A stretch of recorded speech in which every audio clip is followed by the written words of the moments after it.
This channel does not promote any violent, harmful, or illegal activities. All content provided by this channel is meant for an educational purpose only. মালদার সীমান্ত লাগোয়া উদ্বাস্তু গ্রামে SIR উদ্বেগ 2002 এর voter তালিকায় নাম নেই অধিকাংশ বাসিন্দার।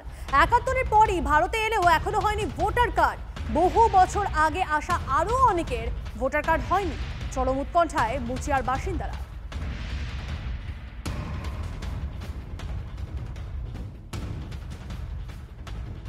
ভোটের সমস্যা মানে দিতে অন্তত 20 বছর পরে অ্যাপ্লাই করছি, খালি হয় না।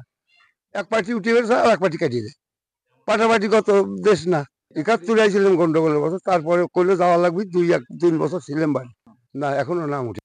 সমস্যা এই যে স্যার করছে, আমাদের চিন্তার মুখে পড়েছি যে আমি তো ছোটবেলা থেকে এখানে ছোট ছিলাম, এখানে এসে প্রাইমারি হাই স্কুল সব পাস করেছি। এবার আমার ভোট হয়েছে 2005-এ, 2025-এ আছে, কিন্তু এখন ভবিষ্যতে এখন এসআইআর করতে গিয়ে কাটা পড়বে কিনা চিন্তার মুখে আছি। এখানে যেহেতু প্রত্যন্ত এলাকা এবং বাংলাদেশ বর্ডার লাগোয়া, এখানে বেশ কিছু লোক এসছে ওভার থেকে, কিন্তু অনেকে বহুকাল আগে এসছে আর অনেকে কিছু কিছু আছে তাদের এখনো নাম নেই, পরে এসছে তাদের নাম কারণ নাই।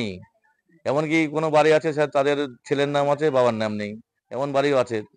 কিন্তু ওরা এখন খুব হীনমন্দায় ভুগছে, কি হবে ওদের, কি হবে। আমি জানি না ওদের কাজ। আমি ফর্ম দেওয়ার কথা, আমি ফর্ম দিচ্ছি, ফর্ম জমা নেওয়ার দায়িত্ব আমার, ফর্ম দায়িত্ব আমি হিসাবে জমা নেবো আমি। এই অবস্থায় শরণার্থীদের ভোটার হিসেবে নাম তোলার আর্জি তৃণমূল বিজেপি। বিজেপি যেভাবে মানুষকে ভয় খাওয়াচ্ছে, সিএএ নাম করে ভয় খাওয়াচ্ছে, তাতে মানুষ আতঙ্কিত হয়ে পড়ছে। তাদের আতঙ্কিত হওয়ার কোনো কারণ নেই, সরকার তাদের পাশে রয়েছে, তাই আতঙ্কিত হবে না। আর বিজেপি তাদের কথায় আতঙ্কিত হওয়ার আপনাদের কোনো কারণ নেই। যে সমস্ত বাংলাদেশ থেকে যারা এসছেন, বহু ভোটার আছেন যারা হিন্দু ধর্মের কারণে বিতাড়িত হয়ে তারা সেখানে থাকতে না পেরে আমাদের এই ভারত ভূমিতে পশ্চিমবাংলা তারা আশ্রয় নিয়েছেন। তারা আমাদের হিন্দু ভাই, কোনো হিন্দু ভোটার লিস্ট থেকে নাম বাদ যাবে না। তার জন্য আমাদের কেন্দ্রীয় সরকার, বিজেপি সরকার, মোদী সরকার সিএএ চালু করেছে। এসআইআর আবহে মালদায় ফের গ্রেপ্তার বাংলাদেশি অনুপ্রবেশকারী। মালদার বৈষ্ণবনগরে গ্রেপ্তার বাংলাদেশের চাঁপাইনবাবগঞ্জের 2 বাসিন্দা। ধৃতদের নাম তাজেল হোসেন ও মোহাম্মদ মমিন। কথা বলবো এই নিয়ে আমাদের প্রতিনিধি সুব্রতোষ আমাদের সঙ্গে রয়েছে। সুব্রতোষ, এই বাংলাদেশি অনুপ্রবেশকারীরা তারা কতদিন ধরে এই দেশে থাকছিল, কি জানা গেছে? দেখো, এখনো পর্যন্ত সবটা স্পষ্ট নয়। পুলিশ তাদেরকে নিজেদের হেফাজতে রেখে জেরা করতে চাইছে এবং তাদেরকে গ্রেপ্তার করেছে বৈষ্ণবনগর থানা, মালদার বৈষ্ণবনগর থানার পুলিশ। এবং তাদেরকে যেটা এখনো পর্যন্ত যেটা জানা গেছে যে তারা খুব সম্প্রতি হয়তো বাংলাদেশ থেকে এখানে ঢুকেছিল এবং তারা ওইখানে সন্দেহজনকভাবে ছিল। কিন্তু কতদিন ধরে ছিল, তাদের সঙ্গে আরো কেউ আছে কিনা, কোনো একটা টিম আছে কিনা, তো সেটা কিন্তু পুলিশ সবটাই খতিয়ে দেখছে। এবং এই দুজনকে আজকে মালদা জেলা আদালতে তোলা হয়েছে এবং পুলিশ চাইছে তাদেরকে নিজেদের হেফাজতে নিয়ে তাদেরকে জেরা করার জন্য। বেশ, ধন্যবাদ সুব্রতোষ। ভোটমুখী বঙ্গে বঙ্কিম রাজনীতি। 7 নভেম্বরের কথা জানিয়ে প্রধানমন্ত্রীকে চিঠি দিচ্ছে বঙ্গ বিজেপি। কলেজ স্ট্রিটে বঙ্কিমচন্দ্রের বাড়ি সংরক্ষণে প্রধানমন্ত্রীর হস্তক্ষেপ দাবি। 7 নভেম্বর বঙ্কিম গ্রন্থাগারে ঢুকতে না পেরে ফিরতে হয় শুভেন্দু অধিকারীকে। রাস্তাও খুলে রাখার অভিযোগ করেন বিরোধী দলনেতা।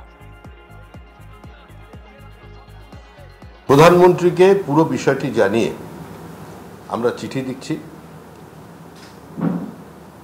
যে বাড়িতে বঙ্কিমচন্দ্র চট্টোপাধ্যায় বাস করেছেন এবং যেখানে উনি শেষ নিঃশ্বাস ত্যাগ করেছেন, যে বাড়িতে রবীন্দ্রনাথ সহ তদানীন্তন অন্যান্য সমস্ত সাহিত্যের দিকপাল এবং বিভিন্ন ধরনের এমনকি রাজনৈতিক ব্যক্তিত্বদের তৎকালীন আনাগোনা ছিল, এই ধরনের একটি ঐতিহাসিক বাড়ির আজকে যে করুণ পরিস্থিতি এবং সেদিন বিশেষ 7ই নভেম্বরের যে ঘটনা, সেটা জানিয়ে প্রধানমন্ত্রীকে চিঠি লিখব।